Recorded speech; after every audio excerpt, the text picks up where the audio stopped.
a bat flies through the bedroom window and flies into the bed underneath the bed covers. And of course, two of them come in and jump into the double bed together. And then, of course, the bat freaks out because they get in, and you see the sheets below them start to do this here and lift up. And of course, they freak out because they think it's a ghost.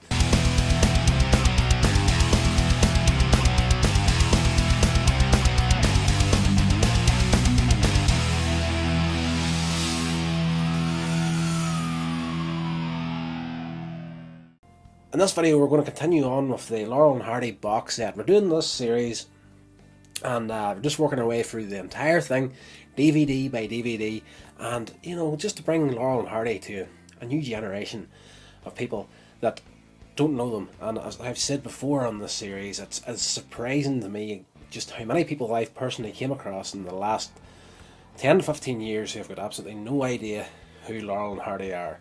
So this one here, this DVD in the box set is all the DVDs. As I'm kind of repeating myself in these videos a little bit, but it's been a long time since I did one of these videos, so I'll just say it again.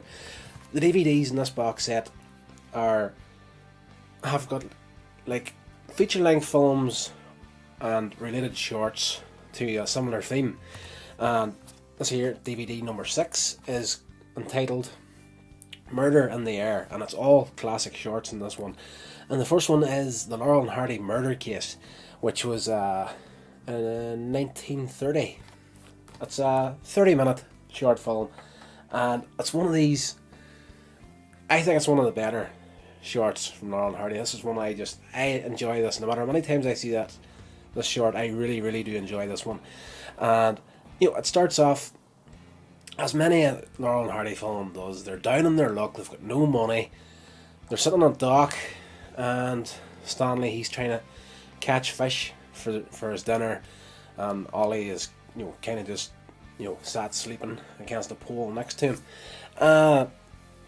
Some of the usual slapstick moments happen between the two of them, where Stanley catches a fish and, you know, brings it off the line, sets it down beside him, and it slips underneath Ollie's arse and, you know, flops about, wakes him up, and of course he gets up and loses the head, chucks the fish, and the pair of them fall out, fight a little bit, and typical slapstick moments where Stanley goes to cast the line out again and pulls Ollie, I'm forever calling him Ollie's hat, you know, throws the line back, catches the hat, rips it off his head under the water, and of course, in typical cartoon sort of style, when Ollie gets the hat back, he goes to put it on and it's full of water. But at one point during this here, Ollie gets slapped in the face with a newspaper.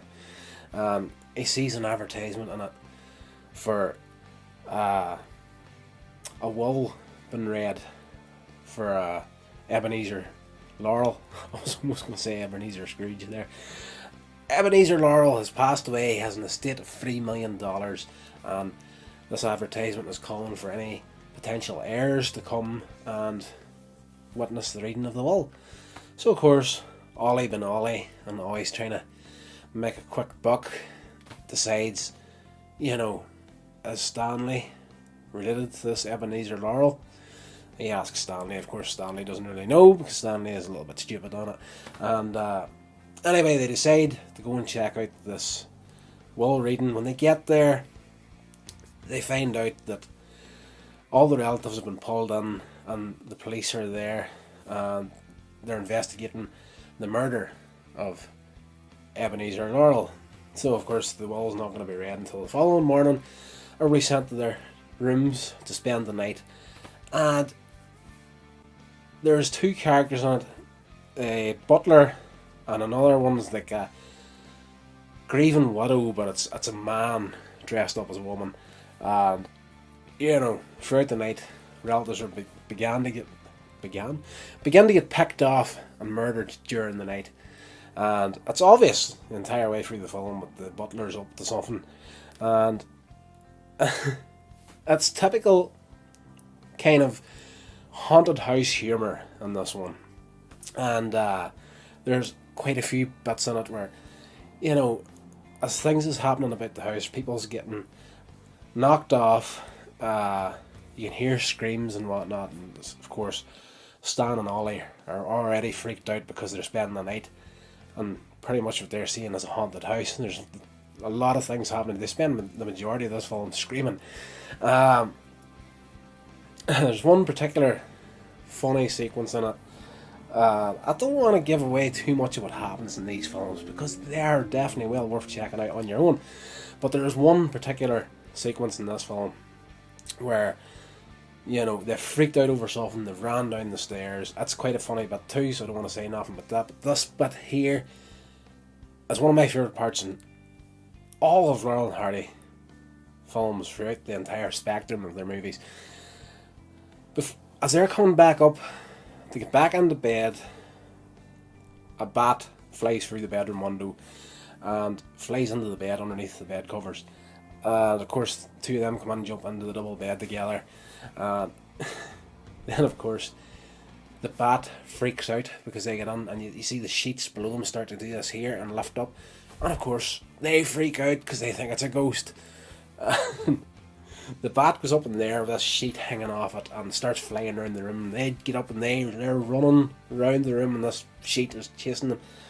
And it is typical Laurel and Hardy cartoon humour. They are the original flesh and blood cartoon characters.